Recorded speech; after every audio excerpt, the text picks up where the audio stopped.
Well, it's a sport for one thing, and I think that's the thing that is the most in your face. It's what people know. To me, it also means running the business side of things. The sport's the fun part, and then there's all this stuff that happens behind the scenes that's all being done by the skaters and the people involved. So, to me, it's something that not just has been an athletic pursuit, but also has given me a lot of skills that I can use in my day job and in relating to people in a lot of walks of life. And it's a lot bigger than just the sport. It'll take over your life, and it has for me, and I'm very, very happy about that. But people don't realize that roller derby right now for 99% of teams is totally DIY. It's totally do it yourself. So everything is done by the skaters, the volunteers, the referees, the people who are members of the league, and the people who are kind enough to help us out. But, we get there in the morning and we lay the track down and we set things up and we take the chairs down at the end of the night. When we're not skating, we're doing stats and we're selling merchandise. It's not like we have this whole staff of people who does stuff for us, and we have to set up our own bouts and we have to make travel arrangements, and when we go somewhere we have to book a bus or book a hotel, and then we have to it's not everything is just distributed the workload throughout the league. So it's not just, I get to show up somewhere and skate for fun. It's like, well, that's part of it. That's like a fourth of your derby commitments. The other 3/4 are going to be fundraising for the league and traveling for the league. And it is a full contact sport. It is primarily a women's sport, and I think that in itself is unusual.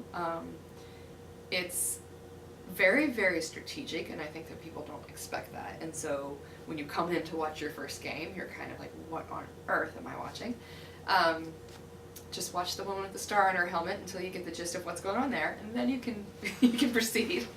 A lot of times we play tournaments that involve we have to leave at 6 o'clock on Friday morning or Thursday night because we have a game Friday morning at 10. And so when we travel, also, we try to kind of make the most of it. So like this Minnesota trip, it's like the A-team is playing like 3 different games in this course of like 36 hours, which if you've seen a derby bout, that's intense.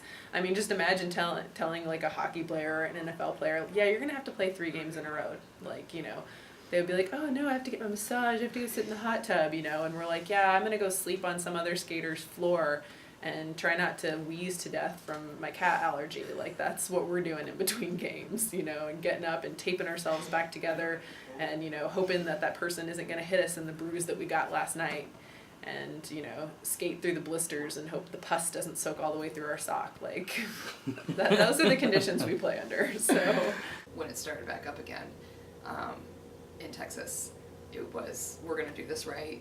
And not to say that the very first years that we played, we didn't have ridiculousness too. I mean, we played in some pretty crazy outfits, and we were taught how to fight safely. And it should be fight safely. They weren't actually fights. And that quickly got taken out. We realized the road we wanted to go down was making this legitimate, and that it was a lot more fun to watch people do like full-on hockey checking and things like that than it was to pretend to hit each other in the face. Even right now, like Olympia, they have several skaters on their team who were former Olympic speed skaters. Like, when people are like, oh, derby's not a real sport, I'm like, I'm sorry, when was the last time you played a game against an Olympian? Like, probably not recently, because it is, it's about that kind of skill and it's about that kind of dedication and that kind of mentality, but it's also, strategy and teamwork and everything else. So I think that's really going forward, the trajectory of the sport and the intensity of the sport is just going to keep ratcheting up. To my knowledge, it's the only sport where the people playing the sport are also the ones who are the commissioners and who are, organizing everything behind the scenes, which I think is really interesting and very unique, in that we know where we want to go with it, and we're not willing to let somebody else come in and tell us where they want to take it. Somebody could walk in and say, I've got $4 million and I want you to put you on ESPN, but we know where our standards are, and we're not gonna compromise on that, because we know that we've got something here and it's ours, and we're not just gonna sell it out.